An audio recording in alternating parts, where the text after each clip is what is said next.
Hai, salam lestari. Nama saya Indra dan saya adalah pendamping masyarakat, terutama berkaitan dengan isu-isu peningkatan kapasitas di masyarakat.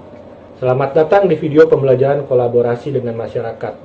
Video ini dibuat untuk membantu teman-teman memahami materi yang sudah diberikan sebelumnya. Materi pertama pada video ini adalah komunikasi sebagai dasar kolaborasi. Pada materi ini kita akan belajar mengenai perbedaan perspektif dalam memandang konservasi, jasa lingkungan wisata alam, pentingkah untuk masyarakat, komunikasi menuju kolaborasi. Terdapat perbedaan pendekatan komunikasi antara masyarakat yang tinggal di dalam dan sekitar kawasan dengan kelompok masyarakat lainnya. Masyarakat yang tinggal di dalam dan sekitar kawasan memiliki karakter ketergantungan yang tinggi pada hutan, sungai, dan alam sekitarnya. Mereka bertani, mengumpulkan pangan dari hutan, sungai, dan lain-lain. Komunikasi dengan ide wisata alam atau konservasi mungkin tidak sepenuhnya diterima, karena berbenturan dengan kebiasaan masyarakat turun-temurun dalam memanfaatkan hutan. Yang kedua, masyarakat tersebut umumnya terdiri dari kelompok-kelompok dengan tingkat kesejahteraan menengah ke bawah. Kita perlu berbicara mengenai ide yang mempersatukan konsep konservasi, ekonomi, dan sosial sekaligus. Ide yang murni hanya konservasi tidak akan berjalan. Tingkat pendidikan formal dan penguasaan teknologi umumnya tidak tinggi. Namun demikian, mereka memiliki tingkat pengetahuan lokal dalam mengenal dan mengelola lingkungan lebih banyak dibanding dengan orang yang tinggal di kota. Ide wisata alam perlu memanfaatkan potensi ini. Kemudian, kesejarahan tertentu bisa catatan keberhasilan kerjasama atau konflik dengan pengelola kawasan, misalnya Taman Nasional. Berpijaklah dari kesamaan tujuan, bukan kecurigaan-kecurigaan. Pada awalnya kita perlu mengetahui bahwa sifat kebenaran itu adalah relatif. Artinya setiap orang adalah benar menurut versinya sendiri-sendiri.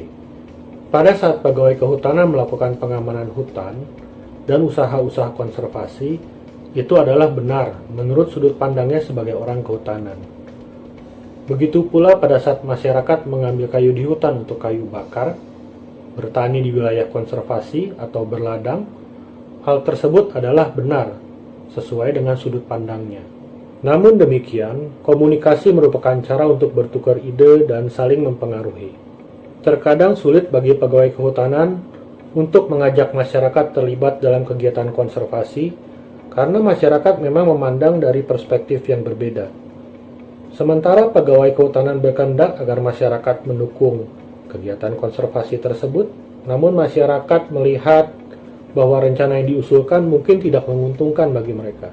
Dalam mengembangkan program wisata alam, kita juga perlu bisa memperlihatkan bahwa program yang diusung bisa menguntungkan bagi masyarakat, selain secara jujur juga memperlihatkan resiko-resiko yang dihadapi masyarakat.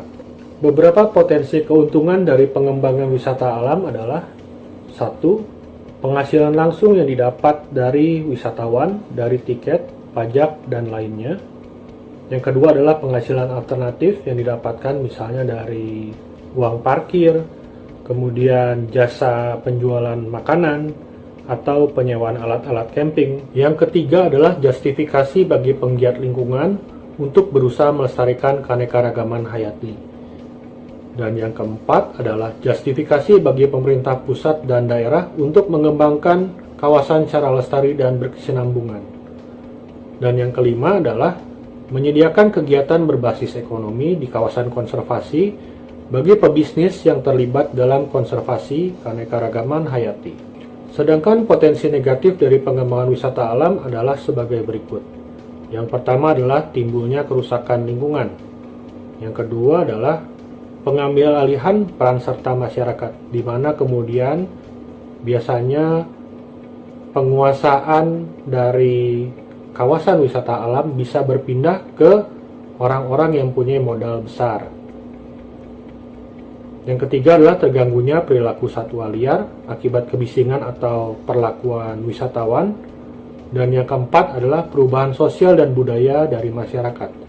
Untuk membangun kolaborasi yang berhasil dengan masyarakat yang tinggal di sekitar dan di dalam kawasan, kita perlu memulai dengan cara berkomunikasi yang baik. Dalam membangun komunikasi tersebut, maka prinsip REACH dapat digunakan. R. Respect atau penghargaan. Menyampaikan informasi atau meminta izin kepada para tokoh di masyarakat misalnya, sebelum kita membuat suatu acara. E. Empathy. Berempati dengan mendengarkan masalah-masalah yang dihadapi masyarakat. A. Atau audible. Pesan dapat didengarkan. Media apakah yang paling efektif digunakan untuk menyampaikan informasi di desa? Apakah itu berarti presentasi di balai desa? Atau dengan memanfaatkan acara sehabis pengajian? C. Dari clarity atau isi pesan jelas. Gunakan kata-kata sederhana yang dapat ditangkap oleh masyarakat. Atau apabila kamu bisa menggunakan bahasa daerah, itu akan jauh lebih baik. H. Dari humble atau rendah hati. Apakah pemakaian seragam misalnya menakutkan bagi masyarakat jika dipakai pada saat pertemuan?